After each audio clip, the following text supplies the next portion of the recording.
Hang on a second here, guys. Getting ready.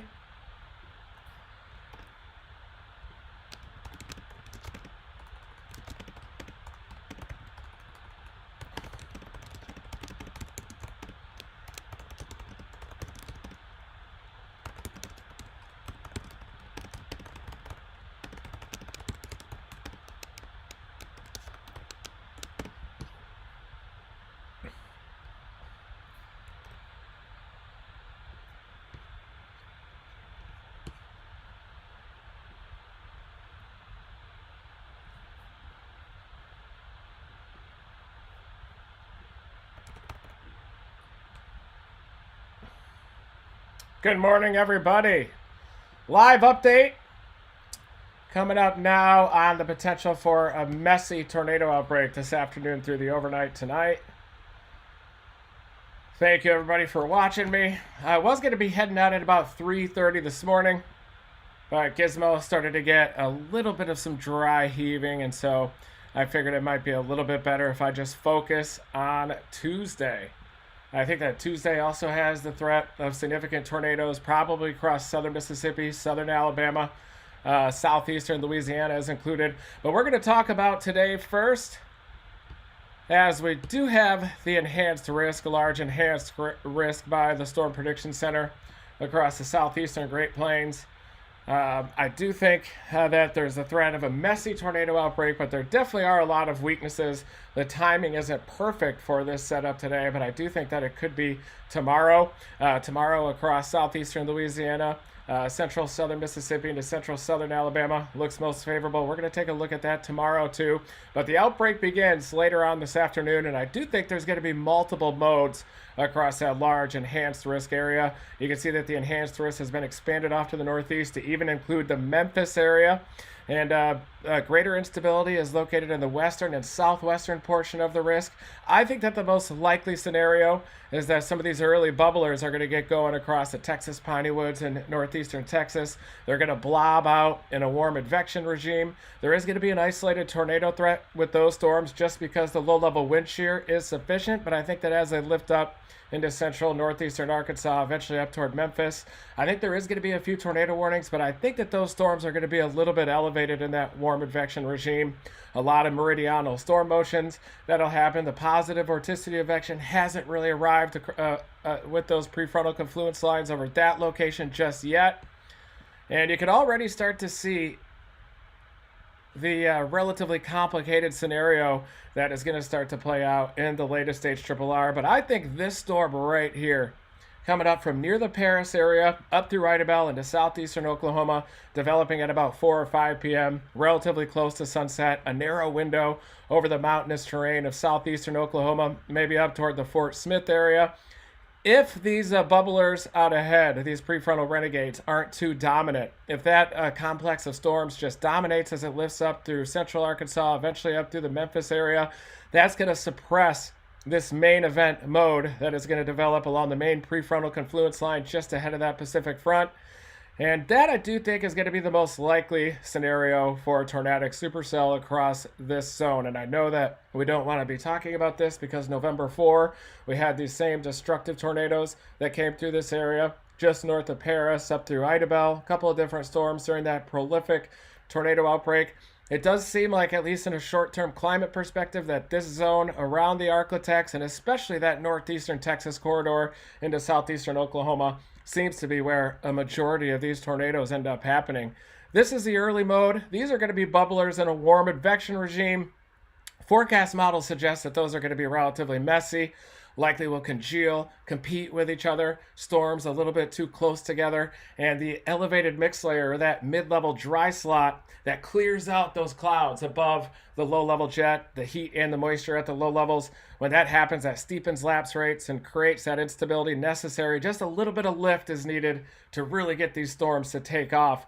But it looks like there may not be just enough of that. They might be a little bit elevated. They're probably going to blob together in a warm advection regime. And then the main trough arrives. And along that main prefrontal confluence line, The 3 kilometer dam has been all over this for 24 to 36 hours so far, and the HRRR does seem to be coming along with this as well. And it does see these blobs, though, they're in southeastern Oklahoma. Those may actually impede instability so much that these storms are just not able to get going near the Paris to Idabel area. That certainly could happen. So timing is going to be key for this event. Not sure if it's going to go big or not. I do think there's going to be several tornadoes. That's why I call it a messy tornado outbreak, because even if these bubblers don't go tornadic, even if this storm doesn't take off Paris up to Idabel, where it looks like the only window is going to be for a potentially long track, strong tornado, at least during the evening hours, maybe even flirting with sunset. I still think that as this squall line congeals late night tonight into the morning hours on Tuesday, could easily be several tornado warnings as well embedded within the line, and some renegades that develop. I'm definitely seeing the HRRR is also increasing the threat of some of these renegades up near Tunica, South Haven, Memphis area.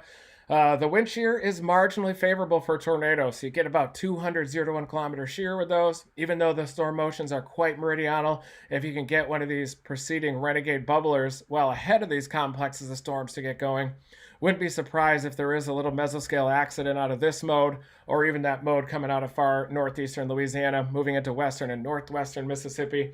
But digging out a tornado from this mess is going to be incredibly difficult, and I've been trying to tell my storm chaser friends that if I made it out here and I was storm chasing, I would just sit in the Paris to Idabel area, probably start digging for quartz points.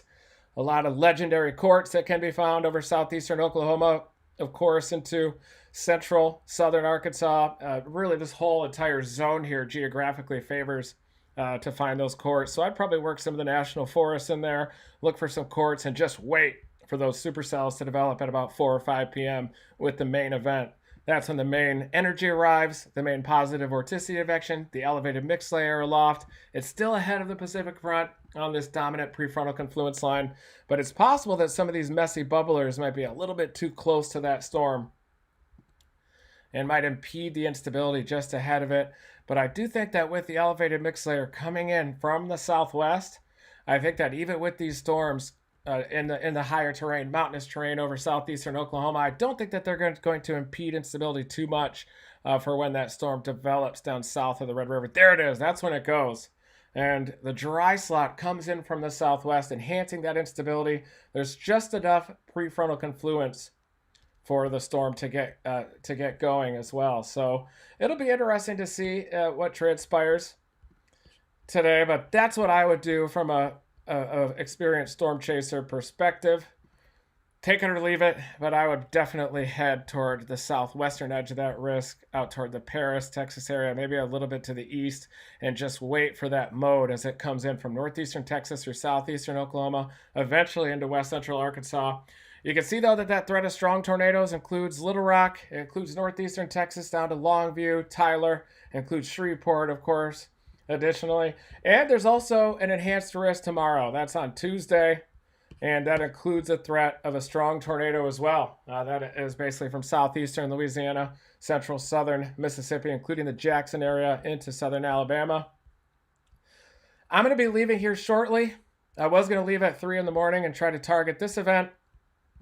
Just a little bit too much uncertainty regarding some of the timing of the features. Not the cleanest of trough ejections. You got that warm advection regime.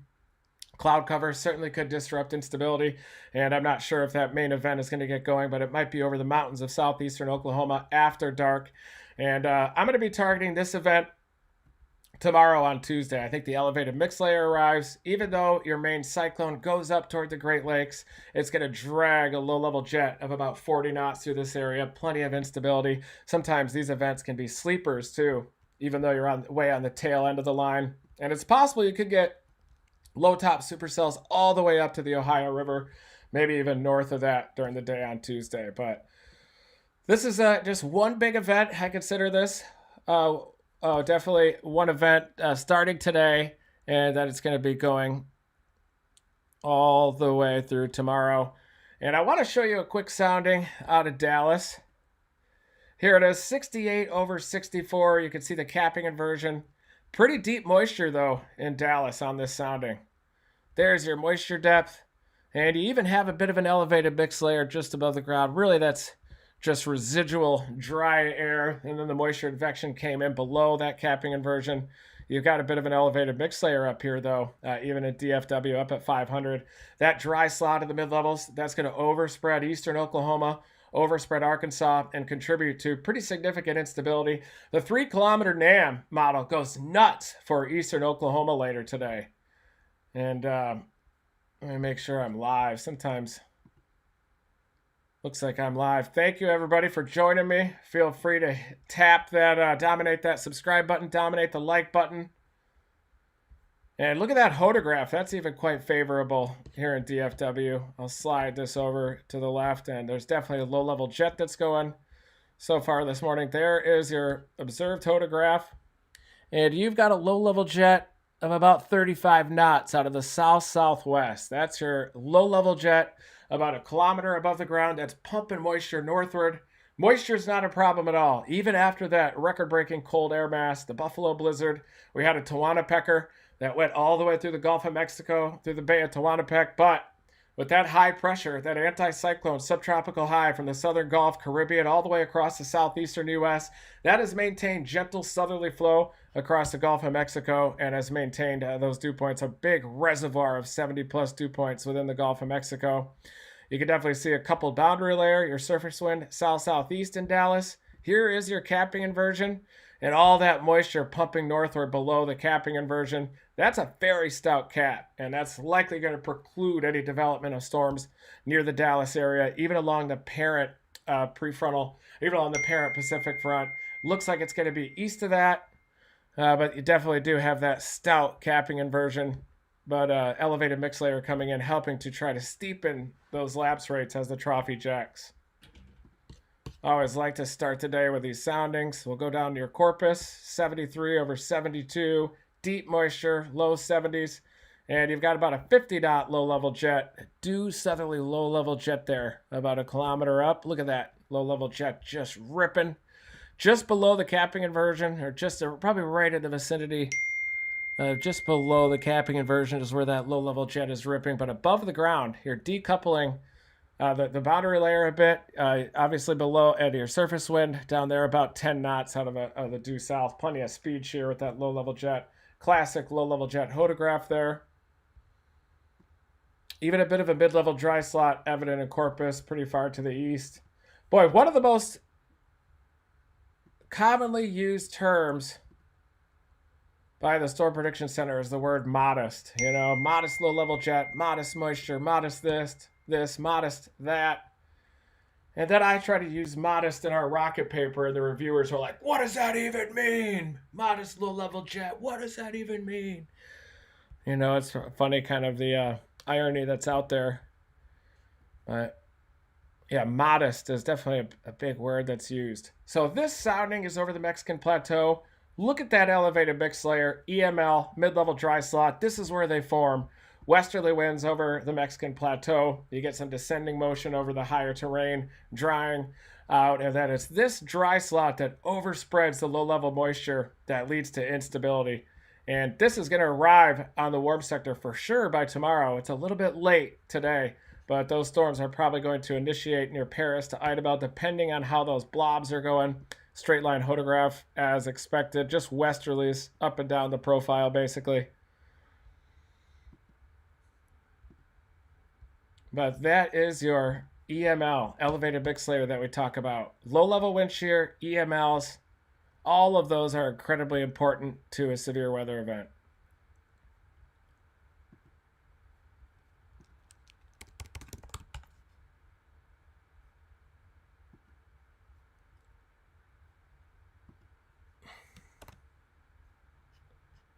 So now let's take a look at the latest convective allowing models. We've already covered the trough shape in the days preceding. We know that it's not the most ideal of trough ejections that we've seen, but it doesn't require a perfectly clean trough ejection to get an outbreak. Keep that in mind. This is at 0Z tonight. So we're going to start off with a 14Z HRRR model. This is a forecast for noon today. This is going to be in about an hour, and we're going to take a look at radar too just after this and see the progress of these bubblers. Thank you everybody for dominating the like button. These are the bubblers, 18Z, noon, Central Standard Time. This is warm advection here, these bubblers. Super showers, maybe, if the wind shear is there. They probably do have rotating updrafts as they develop. I was going to try to leave at 3 in the morning to get to Little Rock to get ahead of these bubblers. And these are going to be embedded in mainly meridional flow, which means south to north, mid and upper level flow. They're going to lift north up to the I-20 corridor. The wind shear is supportive of an isolated tornado threat with these bubblers, but there's a ton of them, so they're going to be competing with each other. The elevated mix layer is still lagging behind. It's still coming off the Mexican plateau off to the west. It doesn't reach these bubblers in time, so they're not just all going to start to become tornadic. They'll probably be super showers congealing into a blob that lifts up into central Arkansas, eventually up into the Memphis area. A couple of tornado warnings possible. But it's also possible that this warm advection regime could disrupt instability for the main event, which appears to be over northeast Texas into southeastern Oklahoma. Even up at all of eastern Oklahoma basically could be included in that. The 3-kilometer NAM, the other model didn't have these bubblers developing and just had a clean warm sector forming with a big slug of instability from northeast Texas into eastern Oklahoma. That probably would have resulted in a nocturnal tornado outbreak across eastern Oklahoma. But it looks to me like the HRRR is going to be right with the formation of this blob of storms and then a warm advection regime that's going to lift up into central Arkansas and likely could impede instability with those. But that's at noon. This is 1 p.m. They do try to mature into supercell storms up in this environment. Here's the I-20 corridor, somewhere just south of I-20, down near Tyler, Lufkin area, Texas Piney Woods event. Looks like it's going to be messy, but the wind shear is supportive of tornadoes, a low-level wind shear. You can see kind of a weakness in the mid-level flow down across the Texas Piney Woods. That's going to cause these to be a little bit more HP, a little bit more messy. You can also see that the mid-level winds here at 500 are more meridional or more south to north. So that's just going to cause these blobs to just gently drift off to the north. In fact, your 850 winds are probably stronger than your 500 winds with this one. This is your main trough. This is your elevated mixed layer dry slot coming off the Mexican plateau. And if this system were timed properly, this EML would hit these prefrontal renegades right during peak heating and you'd have a major tornado outbreak. But this one has kind of a couple of muddy disturbances in the mid-levels out ahead of it, and the main trough doesn't eject until later on in the day. And that could easily fire those storms near the Paris area, but it all depends on the evolution of these bubblers. If you're a storm chaser and you're out here at Texarkana, you can drop south, get on the board early in the Texas Piney Woods. Tough terrain down there. But you can at least get on the board early with a storm before they blob out. Maybe just try to target a storm with a little bit of clean inflow out here. But this looks like a classic logjam scenario out here in East Texas near I-20. Even up near central Arkansas. Even out here in northeastern Louisiana, these renegades could move up toward the Greenville area, up toward Vicksburg. Keep an eye on these even. And it's because these all have tornado potential because of the low-level jet that they're embedded within. You have about 40 knots southwesterlies. But generally, this blob is going to form on the nose of this enhanced low-level jet coming out of the Texas Piney Woods. And it's possible that you could carve out some clean inflow and definitely get a tornado or two out of that. But they're going to be messy. They're going to be tough to see. They're going to want to blob together. Grow upscale, as we call it. When they first develop as little individual super showers, they're on the storm scale. When they cluster out like this, they're on the mesoscale. That's what we call by growing upscale, increasing in size. They don't really grow from mesoscale to synoptic scale as much, but they definitely go from storm scale to mesoscale. A couple of these renegades, keep an eye out near the Monroe area, up toward Vicksburg. Looks like these cluster out, and you can just see the tendency for this warm advection pattern to blob out up here, and it might even impede the development of instability over eastern Oklahoma. This is by about 4 p.m. Central Standard Time, and look at this formation of more warm advection showers within the instability axis. This is the elevated mixed layer still has not arrived yet at this time.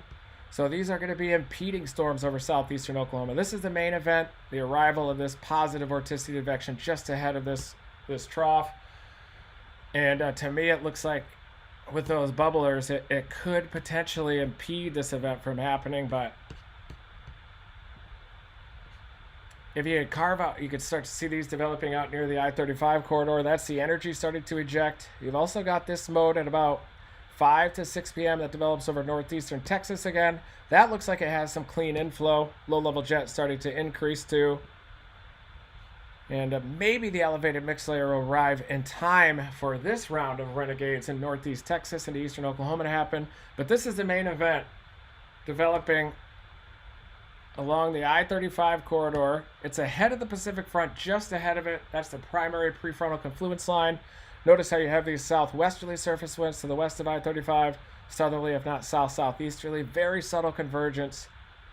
And just ahead of the head of that Pacific Front, kind of a prefrontal trough that they try to develop on. Look at all these westerlies surging as the trough is finally ejecting.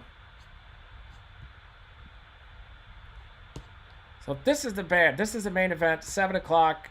These bubblers may have tornado potential, but it seems like the elevated mix layer is a little bit off to the west of these. Notice this blob, this cluster moving into northeastern Arkansas near Memphis. It's going to be along this boundary where if there's enough space to have some destabilization behind some of these renegades, this could be the main event. And it does look like after dark at about 8, 9 p.m., 7, 8, 9 p.m. out here, right around the Architects, some of these prefrontal confluence bands, the elevated mix layer could hit them and ignite. Looks like it's going to probably be mainly an after dark out there, even far northeastern Texas, down toward the New Boston area. Same area is impacted by the November 4 event.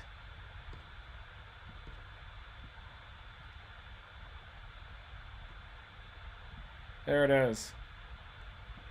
So the models were trending toward maybe there being a little bit of a window here from Paris up to Idabel for this main event to happen, but it just keeps pumping these prefrontal warm advection confluence lines. Not sure if any of those are going to be capable of rooting and producing a tornado. I suspect on the southern edge of this lead prefrontal confluence, that's where your tornadoes are going to happen. Far northeastern Texas into southwestern Arkansas, maybe up into central Arkansas too. But boy, look at this clean atmosphere late night tonight that's setting the stage for a potential outbreak on Tuesday. And that elevated mix layer is just going to truck all the way across. This is by about midnight. You've got a band of storms here from central Arkansas. Come on, guys. I'm live. You know that.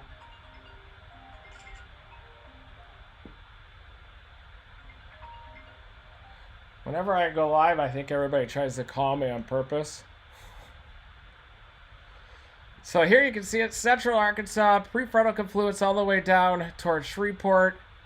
This is at 11 p.m. or so. And I do think there's probably going to be tornado warnings with this. This is going to be the main event right here. And I thought this was going to be the main event, but really it's just a messy tornado outbreak, messy setup. Messy tornado outbreak potential. It's possible that any of those could happen. You click just ahead of this confluence line near Mount Ida, and wow, you get those classic Dixie Alley photographs. Look at that wind shear, everybody. That is incredible wind shear right there for strong tornado potential. Looks like it's going to be a nocturnal event to me. Central, southern Arkansas, maybe into southeastern Oklahoma. But look at that low-level jet up near 60 knots. That's a south-southwest to north-northeast low-level jet at 60 knots. Your surface wind south-southeast at about 17 knots. You have speed shear, directional shear. Your trough has arrived, so you get a lot of ventilation of the updrafts too. Here's a little bit of an elevated mix layer that's made it all the way out there by this time, by late evening, overnight tonight. That's the dry slot coming in the mid-levels that help to steepen the lapse rates. Deep moisture, that's what you need for these nocturnal wintertime outbreaks to happen. Classic low-level jet increasing to 50 knots. I definitely do think there's a strong tornado potential late evening tonight. That's going to be like 10, 11 p.m. through midnight, maybe into the early morning hours. Tons of helicity. You can read some of these numbers down below. Storm relative helicity greater than 400 into 0 to 1, 0 to 3 cents down there. So these are photographs and shear profiles that are supportive of a strong tornado threat with this main convective line that comes in here late evening over southwest Arkansas all the way down to just north of Shreveport.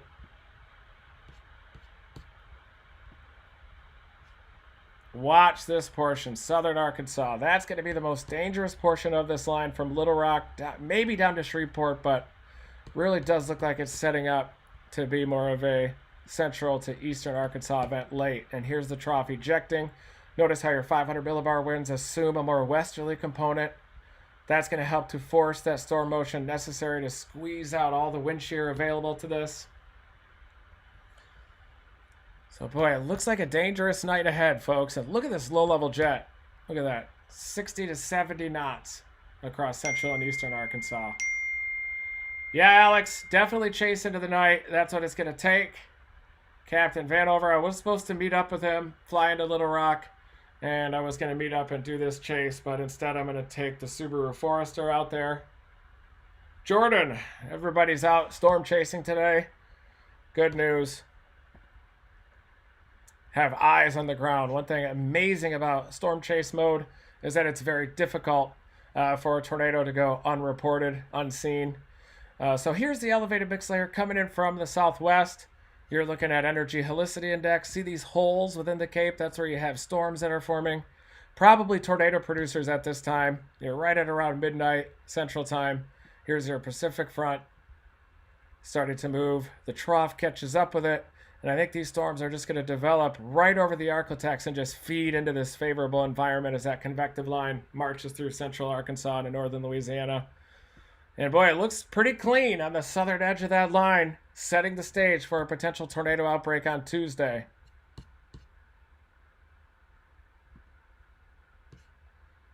This is going to be late evening. Look at that boundary there. A very favorable environment as that low-level jet accelerates. You can even see all these gravity waves as the southerly low-level jet intensifies. You get gravity waves over top the stable layer there. Big low-level jet just surging. You do have a capping inversion here in northeastern Texas.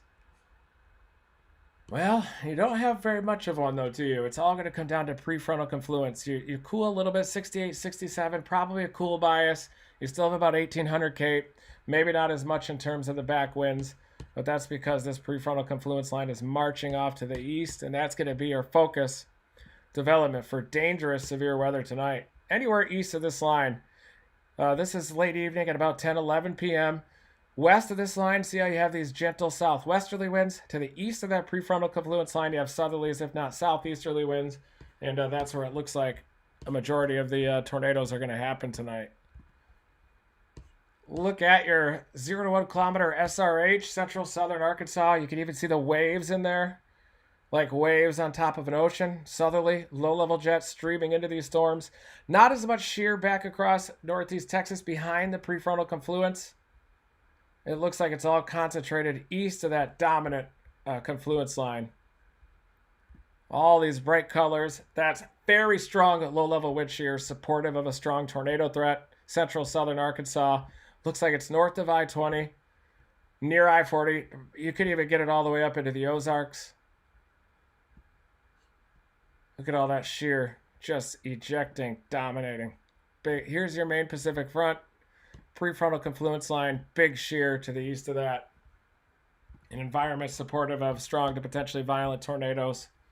Significant tornado parameter, a great, decent composite parameter for digging out where those most favorable environments are. And you can see these higher values setting up from the Arklatex into southern Arkansas. That's going to be your target. It's going to be an overnight event. Southwest Arkansas, maybe nosing up to the Little Rock area. Not as favorable of an environment behind that, but you're going to find PDS tornado soundings all over the place in here. Look at that. Classic Dixie Alley photograph. Due southerly wind at about 15 knots at the surface. And 1 kilometer wind south-southwest. 55 knots. Maybe even pushing 65. That's what some of the models are showing. Arrival of the elevated mix layer. Nicely back surface winds beneath a 50 to 60 knot low-level jet. And more importantly, these mid and upper tropospheric winds are definitely assuming more of a westerly component. Your critical angle, even though it's at 40 degrees, you more than compensate for that shallow critical angle, which is the angle between the storm motion vector and the 0 to 1 kilometer shear vector. That angle right there. You want to be closer to 90 degrees, but in Dixie Alley, A lot of times the critical angles are flatter there, and then you more than compensate with a 55 to 60 knot 1 kilometer wind just above the ground. Mid and upper tropospheric winds are ripping. Classic wintertime ripper of a profile. This is different than December 10 and 11 because you don't really have that tandem trough ejection where a supercell can just latch onto that right entrance region and ride it across multiple states. This trough is maintaining amplitude and then lifts up toward the Great Lakes. So you have shorter windows for tornado potential, smaller regions, but it is going to be coming together tonight. Central, southwestern Arkansas into northwestern Louisiana. Make sure I'm still live even. Holy cow, thank you everybody for tuning in. Please dominate that like button. Just dominate in general. I support dominating in general all the time. So thank you so much for riding along in my passenger seat all these years. Immersive coverage. I'm sitting on my ass here doing a weather briefing because Gizmo is still gradually improving, very gradually, showing very gradual improvement, pancreatitis, but she woke up today, went for a walk, eating her prescription food, which is good news, but I just didn't have the heart yet to leave at 3 in the morning to get into central Arkansas for today. Got to observe Gizmo during the morning hours for a little bit longer, and then I think I'm planning on really doing a full commitment for Tuesday, which I'm going to break down next. But tonight, 9 p.m. to 1 a.m. or so, that's the window. Central, southern Arkansas, into far northern Louisiana. SIG-TOR parameter. 3 kilometer dam is just less aggressive with the development of these warm advection super showers, renegades out ahead of it. And so the HRRR, and let's see if the 12Z HRRR shows the same. Oh, look at that, folks. It does kind of have this hybrid approach in the 3 kilometer NAM. So storm chasers, keep an eye on this environment. This is a different convective allowing model. We're shifting back over to the NAM, and it is less aggressive with these prefrontal renegades and therefore allows this destabilization to happen across northeastern Texas into southeastern Oklahoma.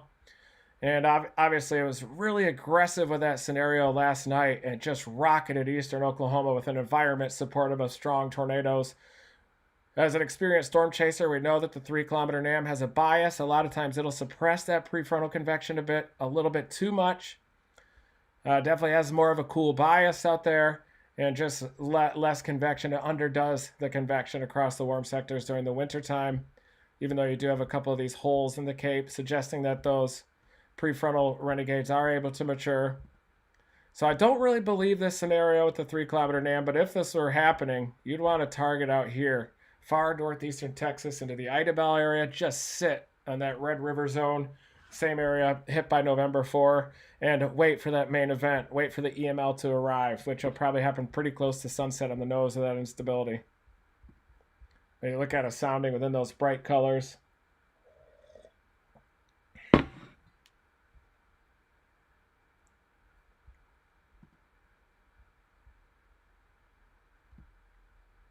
Still some stable air at the low levels, a lot of moisture, a lot of cloud cover, but boy, look at those southeasterly winds.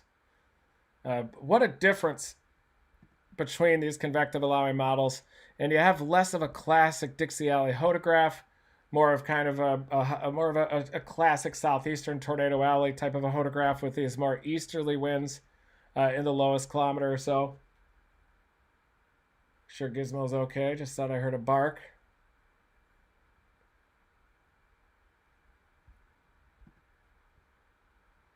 One kilometer wind due south at about 50 knots, and then your upper level winds should be able to ventilate. But boy, the low level thermodynamics are pretty wonky here, to say the least, in the 3 kilometer NAM.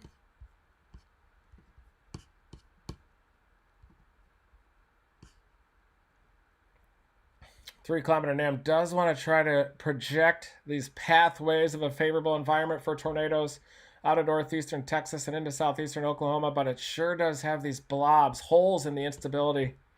So it looks like the 3 kilometer NAM is trending toward the HRRR with these blobs of storms. Last night's run had nothing. So look at that. Here's the 12Z run. Here's last night's run. Look at the difference. Last night's run, No prefrontal convection. This is at 21Z at 3 p.m. Central Standard Time. You should have major peak heating out there. Should just have convection all over the place. And look at that. Hardly anything. So you probably need to throw out that model. And I hate to do it because I am a NAM guy. But you go from last night into this morning, and bam, it's already starting to show an uptick in the Renegade convection, warm advection precip.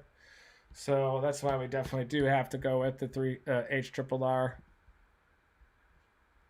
And boy, look at that. Some of the Wharf models also very aggressive with this warm advection convection. Warm advection convection. And these are blobs. And it is possible if any of these storms are able to clean out and access clean inflow, then they could produce a bird fart tornado or two. Maybe even an impactful tornado from northeast Texas into central Arkansas. Main event arriving out here, though. That's your energy. Lagging behind this warm advection precip.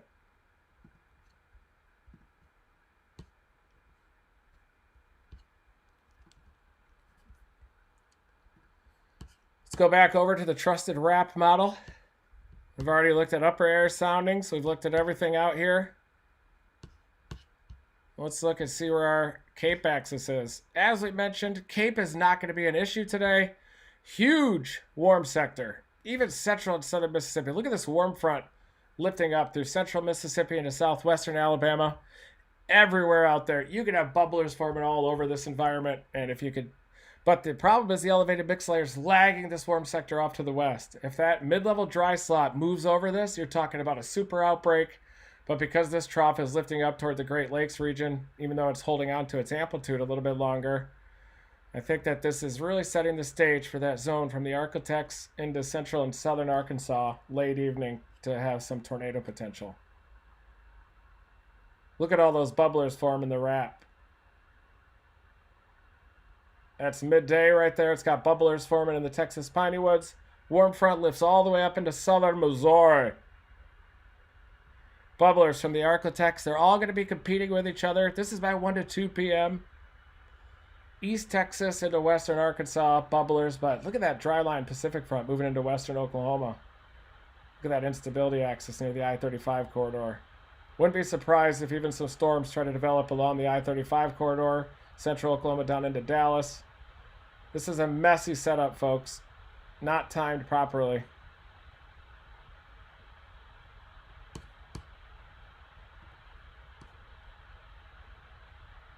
But there's your wind shear starting to set up.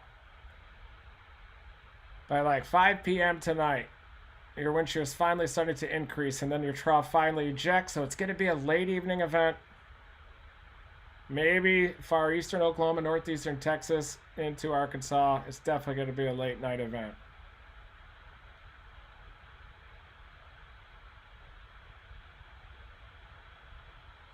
Gotta be kidding me, you gotta be kidding me, you gotta be kidding me, you gotta be kidding me, you gotta be kidding me, you gotta be kidding me, you gotta be kidding me, you gotta be kidding me, you gotta be kidding me, you gotta be kidding me, you gotta be kidding me, you gotta be kidding me, you gotta be kidding me, you gotta be kidding me, you gotta be kidding me, you gotta be kidding me.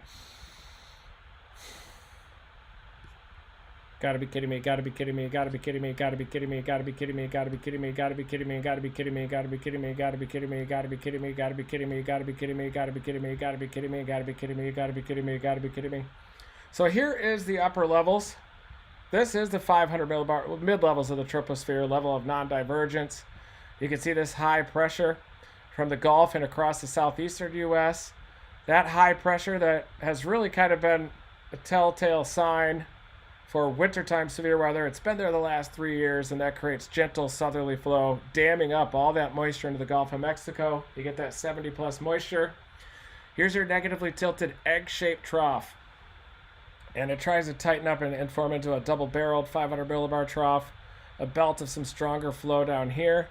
And it is trying to hold its amplitude just through tonight, barely long enough. You have a couple of these muddy little disturbances out ahead of that trough that are allowing for the formation of the warm advection blobs before the trough ejects. But then eventually the glancing below of that positive vorticity advection slides across northeast Texas, southeastern Oklahoma. And it might be just enough to get a storm near sunset from Paris into Idabel. But it is going to be setting the stage across central and southern Arkansas late evening tonight. Probably between 9 p.m. and 1 a.m. across this zone. Looks quite favorable for strong tornadoes. And it is going to be nocturnal, but this egg, watch it rocket up toward the Great Lakes. It actually becomes vertically stacked now over the Central Plains. It does hold its amplitude into Tuesday a lot better than it did before. By Tuesday afternoon, it was a bit more progressive. Pretty strong winds down along the southeastern periphery of that system. And on Tuesday, we're going to have to be working the tail end of this low-level jet. And the squeeze play between this persistent ridge off the southeastern U.S., vertically stacked low over the Corn Belt Central Plains, the squeeze play in there is going to excite a southwesterly low-level jet on Tuesday. The strength of tomorrow's setup is that these west-southwesterly mid and upper level winds. You have more westerly winds, and also you have the arrival of the elevated mix layer down here off the Mexican plateau, and that's going to lead to possibly tightly packed prefrontal confluence lines again, similar to the last chase that we had. And maybe several tornadoes, but a lot of tornado warnings, a lot more tornado warnings tomorrow. Large warm sector. Look at that, 0 to 3 EHI, showing you the large warm sector tomorrow. Look at that. Could even get low top storms, maybe even all the way up to the Michigan border. Could get some surface-based storms.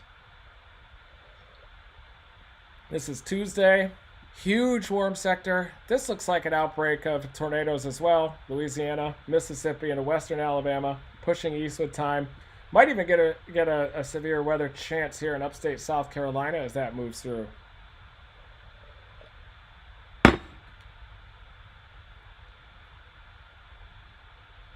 Look at all that moisture just ripping off the Gulf of Mexico.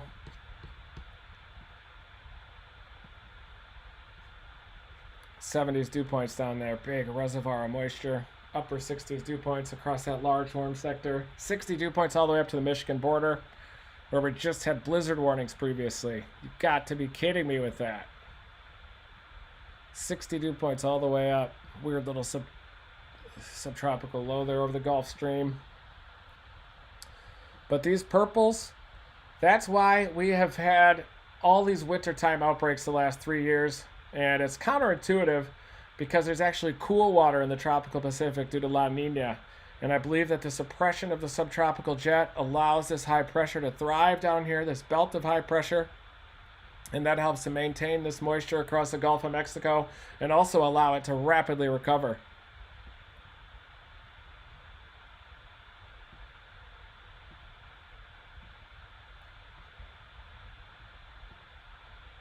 Make sure I'm still live. Hello, everybody. Thank you for tuning in. This live update, we do have the potential of strong tornadoes tonight.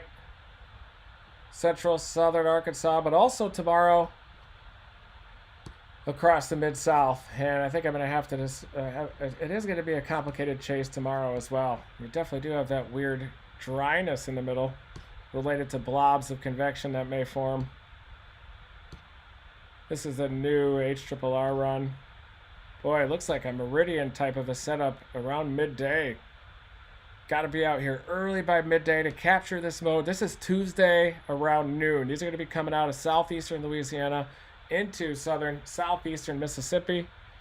Click on a forecast sounding out of meridian, and it is supported. Look at these steep lapse rates at the low levels too. 73 over 66. A lot of heating out there, a lot of 3-kilometer cape. Even though you don't have much of an elevated mix layer punching into the Mid-South, it does seem like we get plenty of heating. And kind of these weird marginal numbers in storm relative helicity, but you might have some smaller storm sizes. And sometimes these setups can be a bit of a sleeper.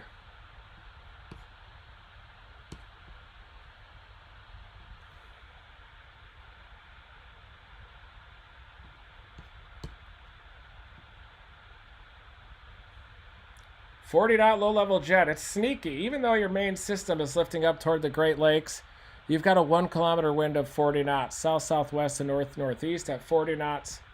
And you still have relatively strong mid and upper level winds evacuating the hydrometeors from the storm. from the updraft. Quite a bit of cape out there too. Boy, it looks like this could be kind of a New Orleans event again, starting around noon. See, I can see New Orleans up into southern Mississippi again. Even some of these up into northern Mississippi, central Tennessee could have a QLCS type of a pattern.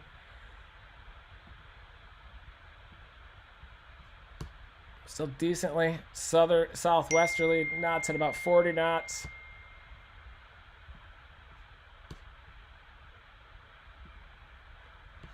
Significant tornado parameters, a little more muddy, but as you go through the afternoon, boy, look at it. Just, you really lose the instability according to the HRRR. You look at the 3 kilometer NAM and it's going nuts with the instability out there. Tomorrow, but the 3 kilometer NAM we kind of have to throw out today too. Could be just a bit of a messy 2-day outbreak here, folks. That's what we're looking at.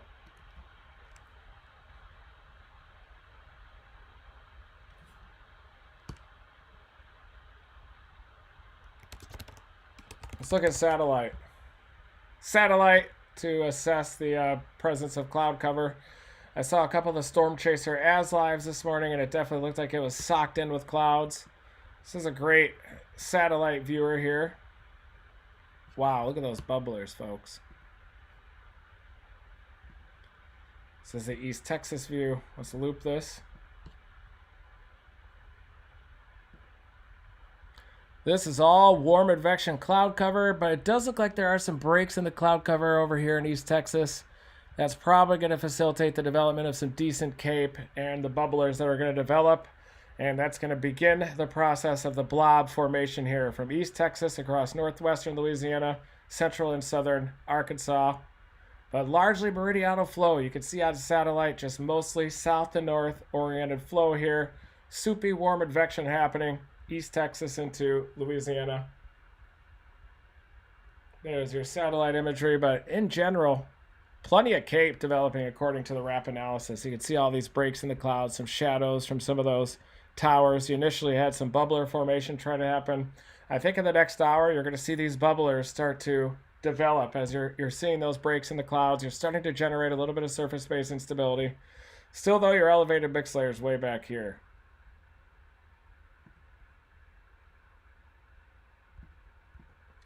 This is weather.cod.edu. It's a great site for satellite visualizations and also forecast models.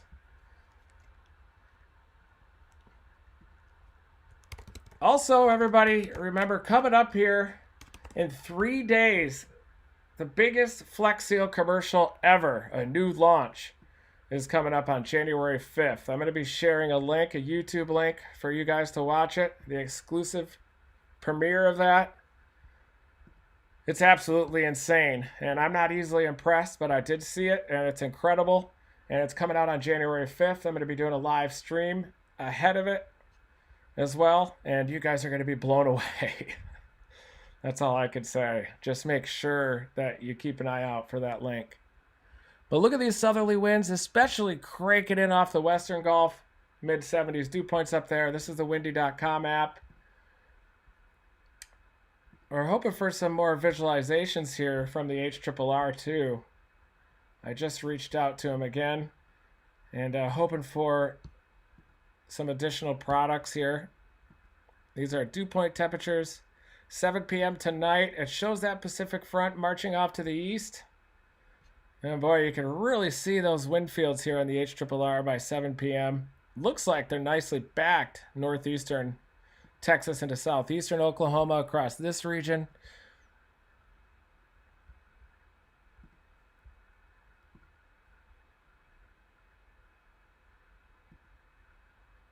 Ooh, there we go. A little thunderstorm activity. It does show a lot of the blobs out here. That's 7 p.m. tonight. Boy, it looks like this mode of the HRRR definitely likes this area. West of Paris. Possible storms could develop from this area up into southeastern Oklahoma, Atoka, and anywhere off to the east of that could have potential. These are some of the old renegades that form moving out of Arkansas. This is going to be when things are really a problem across central and southern Arkansas here. Looks like some more storms trying to develop out of the Texas Piney Woods Lake. This is at 9 p.m. on Monday. This is another blob that's going to be an issue.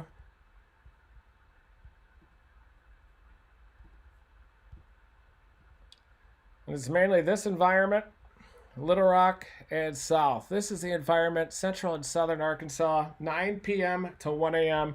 Strong tornado threat. That's where the most significant wind shear is located, the strongest low-level wind shear.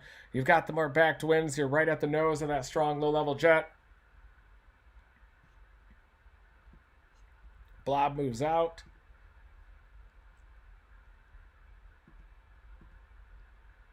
Precip type.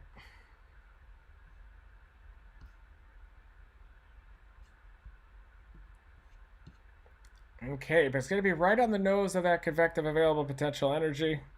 It's at 9 p.m., 12 a.m. There's your elevated mixed layer finally arriving through East Texas with all that abundant CAPE. As I said, the elevated mixed layer streams in from the southwest, so it's very possible that even though you'll get a bunch of blobs of storms that are relatively close to that nose, that the elevated mixed layer will come in at the last second at about 5 or 6 p.m. and initiate those storms near Paris up to Idabel. And I could see that certainly happening. This is CAPE, HRRR forecast CAPE here. And then we look at tomorrow. Looks a little bit messy because of all the convection that happens. There's a little bit of some impeded lapse rates out here, some holes within the CAPE. But this is Tuesday at 4 p.m. Let's go back to Tuesday at 1 p.m. Sure looks like most of the instability is confined to southeastern Louisiana and southern Mississippi, southern Alabama. My plan is to head toward Meridian tonight, and I can always drop down to the Gulf Coast in my new vehicle. But there you can see the front coming in off the northern Gulf of Mexico into southeastern Louisiana. That's a confluence line that tomorrow, early afternoon, is just going to be a factory for supercell storms. You can see that front, the tail end of the front, the CAPE is down here, and you're going to see storms that are going to initiate over southeastern Louisiana, possibly produce water spouts over Lake Pontchartrain, and then move into southern Mississippi, southern Alabama during the day tomorrow. But if the 3-kilometer dam is accurate, then it's probably going to be more of a large-scale outbreak across this zone, across southeastern Louisiana, central, even northern Mississippi. And watch out for the threat of supercells even into southern Illinois. It's going to be warm, temperatures near 70 degrees across southern Illinois. Just incredible conditions out there, potentially facilitating the development of low-topped supercell storms across southern Illinois. Let's take a look at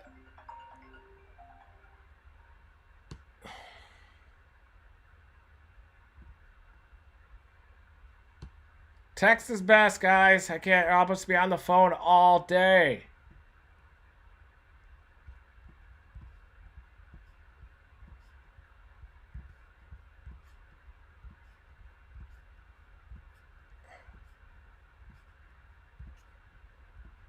Okay, so let's see what we got here. Can't even zoom on the damn thing right now. Pulling up radar scope, and we're going to see if there are any bubblers happening already. I got Houston radar pulled up. Oh.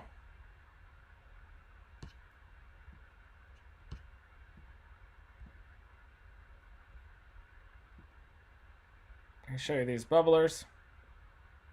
Possibly we have a new outlook as well. I'm going to show you. So, pull up this.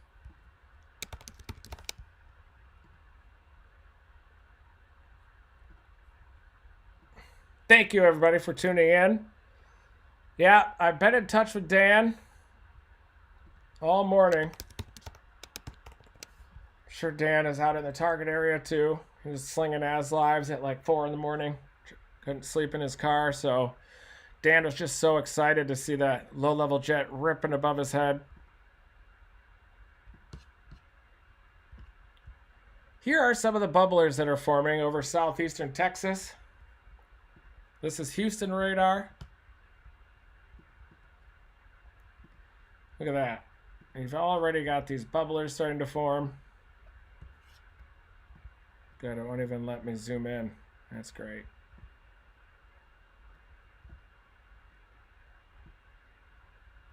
Got bubblers back toward College Station. Look at these to the west near I-10. These are even producing some lightning back toward LaGrange, Texas. Southeast of Round Rock. A little bit of lightning. Page, Smithville, Giddings.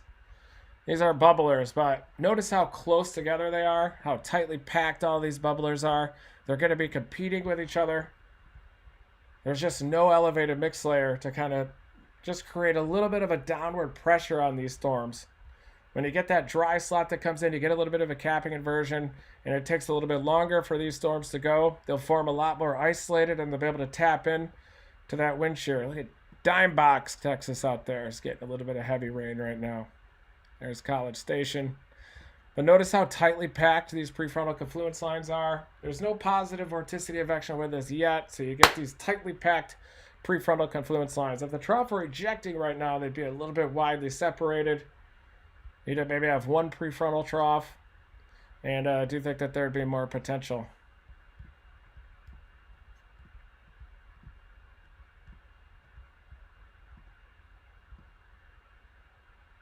A little bit of lightning here across northern Louisiana. Elevated storms mostly. A lot of elevated storms. Ooh, there we go. The zoom is now working.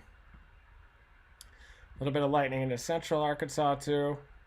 But yeah, these just have the look of soft bubblers so far, don't they? Bubblers. But if I were to target anywhere, I'd probably just hang from Texarkana up to Hope in this area and just watch trends and really plan for 9 p.m. to midnight for that to go nuts across that zone.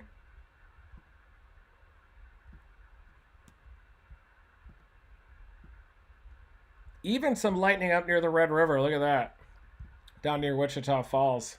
Southeast of Wichita Falls is getting a little bit of lightning out there.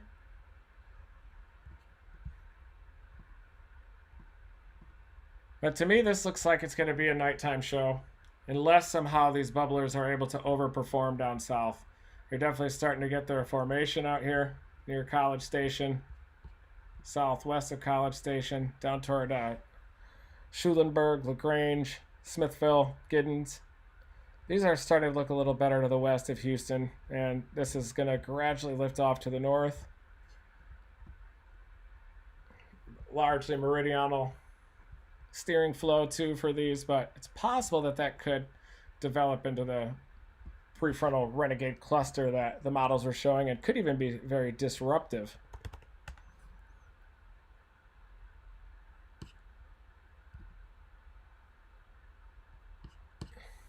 I do want to look at the latest HRRR, see if it's picking up on those bubblers and see what it does with them. So let's go back again to the 15Z HRRR. We haven't looked at it yet. It's relatively new.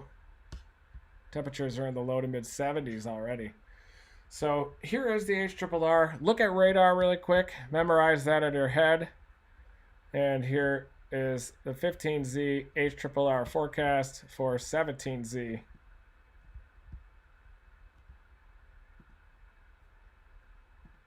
And it shows these blobs forming.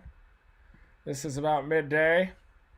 They do try to mature to the northwest of Houston. Basically what they're doing, go to 1 p.m. But look at the rapid expansion of these blobs all the way up to southeastern Oklahoma. And the soundings, the forecast sounding in this is definitely supportive of an isolated tornado.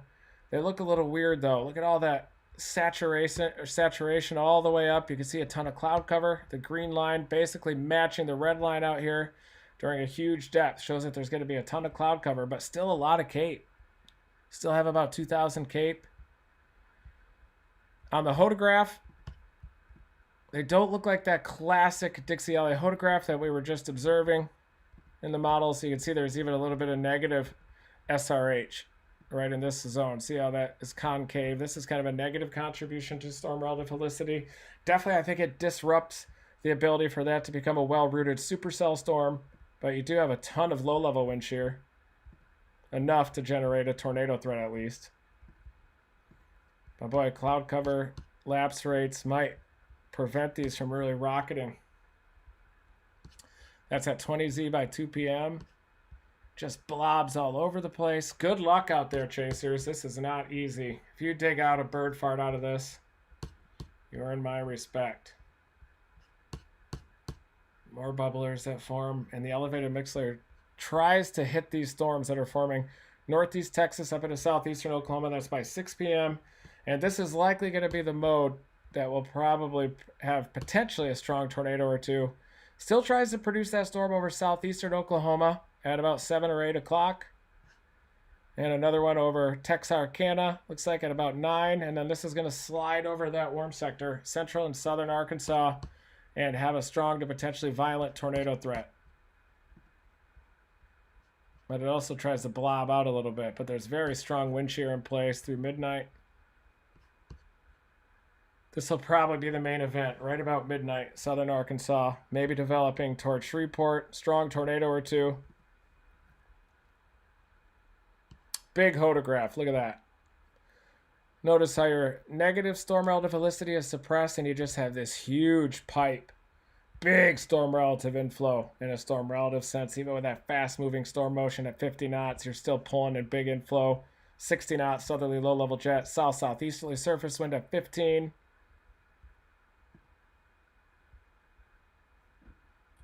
The thermodynamics get a little weird though. You need to have a strong mesocyclone to drill through all that mess and get a surface-based storm with tornado potential.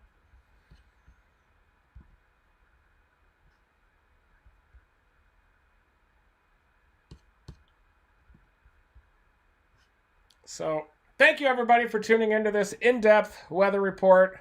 I'm going to pack my stuff up. I've got the new Dominator. I'm going to start heading west. And I'm probably targeting southern Mississippi tomorrow during the storm chase. But as I'm heading out, I'm going to monitor this closely. And I may work those renegades that are able to form near the lower Mississippi River Valley by this evening. Thank you, everybody, for tuning into this weather report. Never stop chasing.